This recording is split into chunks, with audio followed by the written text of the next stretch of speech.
بسم اللہ الرحمن الرحیم۔ عنوان ہے خاندانی اختلافات اور ان کا حل۔ یہ حدیث حضرت ابو درداء رضی اللہ تعالیٰ عنہ سے مروی ہے۔ حضرت ابو درداء رضی اللہ تعالیٰ عنہ صحابہ کرام میں بڑے اونچے درجے کے اولیاء اللہ میں سے ہیں، اور حضور پاک صلی اللہ علیہ وسلم نے ان کو حکیم حاض الامہ کا لقب عطا فرمایا تھا، یعنی یہ امت محمدیہ صلی اللہ علیہ وسلم کے حکیم ہیں۔ اللہ تعالیٰ نے ان کو حکمت عطا فرمائی تھی۔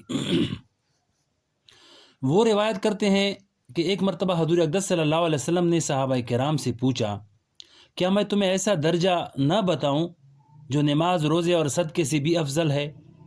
یہ حضور اقدس صلی اللہ علیہ وسلم کا انداز گفتگو تھا کہ جب کسی چیز کی اہمیت بیان کرنی منظور ہوتی تو صحابہ کرام رضی اللہ اجمعین سے خود ہی سوال فرمایا کرتے تھے، تاکہ ان کے دل میں طلب پیدا ہو جائے۔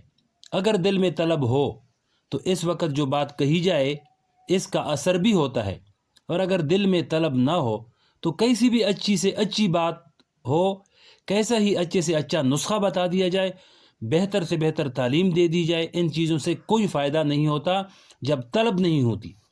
یہ طلب بڑی چیز ہے۔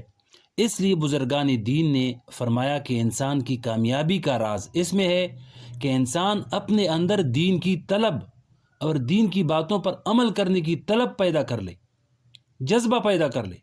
جب یہ طلب پیدا ہو جاتی ہے تو پھر اللہ جل شانہ خود نواز دیتے ہیں۔ اللہ تعالیٰ کی سنت یہی ہے۔ اسی کو مولانا رومی رحمۃ اللہ علیہ نے ایک شعر میں فرمایا، جس کا ترجمہ ہے، یعنی پانی کم تلاش کرو، پیاس زیادہ پیدا کرو۔ جب پیاس پیدا ہو جاتی ہے تو اللہ تعالیٰ کی سنت یہ ہے کہ پھر اوپر اور نیچے ہر طرف سے پانی جوش مارتا ہے۔ یہ طلب بڑی چیز ہے۔ اللہ تعالیٰ اپنے فضل سے ہم سب کے دلوں میں دین کی سچی طلب پیدا فرما دے۔ یہ طلب ہی وہ چیز ہے کہ جب ایک مرتبہ انسان کے اندر پیدا ہو جائے تو پھر انسان کو چین لینے نہیں دیتی، بلکہ اس کو بےتاب رکھتی ہے۔ جب تک انسان کو مقصود حاصل نہ ہو جائے انسان کو چین نہیں آتا۔ اس کی مثال یوں سمجھیے کہ جب انسان کو بھوک لگ جائے، اور بھوک کے معنی ہے کھانے کی طلب، تو جب انسان کو بھوک لگی ہوئی ہوگی تو کیا انسان کو چین آئے گا؟ کسی دوسرے کام کو کرنے کو دل چاہے گا۔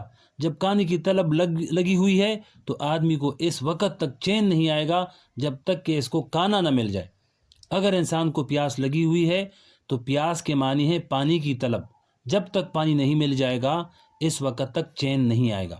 اللہ تعالی ہمارے دلوں میں دین کی بھی ایسی ہی طلب پیدا فرما دے۔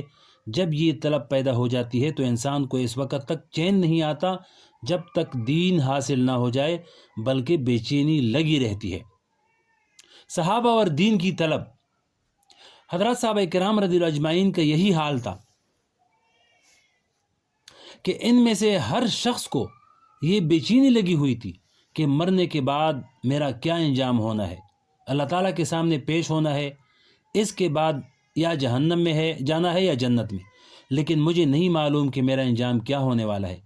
اس بے چینی کا نتیجہ یہ تھا کہ صبح سے لے کر شام تک معمولی کاموں میں بھی فکر لگی ہوئی ہے کہ معلوم نہیں کہ یہ کام اللہ تعالیٰ کی رضامندی کے مطابق ہے یا نہیں، کہیں اس کی وجہ سے میں جہنم کا مستحق تو نہیں ہو جاؤں گا۔ یہاں تک کہ حضرت حنظلہ رضی اللہ تعالیٰ عنہ حضور اقدس صلی اللہ علیہ وسلم کی خدمت میں آئے اور آ کر عرض کیا، یا رسول اللہ صلی اللہ علیہ وسلم، نافق خنظلہ، خنظلہ تو منافق ہو گیا۔ اپنے بارے میں کہہ رہے ہیں کہ میں تو منافق ہو گیا۔ حضور اقدس صلی اللہ علیہ وسلم نے ان سے پوچھا کہ کیسے منافق ہو گئے؟ انہوں نے فرمایا کہ جب میں آپ صلی اللہ علیہ وسلم کی مجلس میں بیٹھتا ہوں تو اس وقت تو آخرت کی فکر لگی ہوتی ہے، اور ایسا معلوم ہوتا ہے کہ جنت اور جہنم کو اپنی آنکھوں سے اپنے سامنے دیکھ رہے ہیں، اور اس کی وجہ سے دل میں نرمی پیدا ہوتی ہے، خوف پیدا ہوتی ہے، اور اللہ تعالیٰ کی اطاعت کا جذبہ بھی پیدا ہوتا ہے۔ لیکن جب آپ کی مجلس میں سے اٹھ کر بیوی بچوں کے پاس گھر چلے جاتے ہیں تو اس وقت دل کی یہ کیفیت باقی نہیں رہتی جیسا کہ آپ کے مجلس میں ہوتی ہے۔ ایسا معلوم ہوتا ہے کہ میں تو منافق ہو گیا، اس لیے کہ آپ کے پاس ایک حالت ہوتی ہے اور گھر جا کر دوسری حالت ہو جاتی ہے۔ سرکار دو عالم صلی اللہ علیہ وسلم نے ان کو اطمینان دلایا اور فرمایا کہ اے خنظلہ، یہ وقت کی بات ہوتی ہے کسی وقت انسان پر ایک حال کا غلبہ ہو جاتا ہے اور کسی دوسرے وقت میں دوسری حالت کا غلبہ ہو جاتا ہے، اس لیے پریشان نہ ہو، بلکہ جو کام اللہ تعالیٰ نے بتائے ہیں ان میں لگے رہو، انشاءاللہ بیڑا پار ہو جائے گا۔ لہذا یہ فکر کہ میں کہیں منافق تو نہیں ہو گیا، یہ آخرت کی طلب ہے جو بے چین کر رہی ہے خنزلہ رضی اللہ تعالیٰ عنہ کو۔ آگے فاروق اعظم رضی اللہ اور فکر آخرت۔ حضرت فاروق اعظم رضی اللہ تعالیٰ عنہ اتنے بڑے جلیل القدر صحابی، خلیفہ ثانی، جن کے بارے میں حضور اقدس صلی اللہ علیہ وسلم نے یہ فرما دیا کہ اگر میرے بعد کوئی نبی ہوتا تو عمر رضی اللہ ہوتے، اور جن کے بارے میں آپ صلی اللہ علیہ وسلم نے فرمایا کہ جس راستے سے عمر رضی اللہ گزر جاتے ہیں اس راستے سے شیطان نہیں گزرتا، شیطان راستہ بدل دیتا ہے۔ وہ عمر جن کے بارے میں آپ صلی اللہ علیہ وسلم نے فرمایا کہ میں نے جنت کے اندر تمہارا محل دیکھا ہے، حضور اقدس صلی اللہ علیہ وسلم سے یہ تمام باتیں سننے کے باوجود آپ رضی اللہ تعالیٰ عنہ کا یہ حال تھا کہ آپ رضی اللہ نے حضرت حذیفہ رضی اللہ کو قسم دے کر پوچھا کہ اے حذیفہ، خدا کے لیے یہ بتاؤ کہ حضور اقدس صلی اللہ علیہ وسلم نے منافقین کی جو فہرست تمہیں بتائی ہے، منافقین کے نام جو تمہیں بتائے ہیں، ان میں کہیں میرا نام تو نہیں ہے؟ یہ فکر اور طلب لگی ہوئی ہے۔ تو اللہ پاک ہمیں ان باتوں پر عمل کرنے کی توفیق نصیب فرمائے۔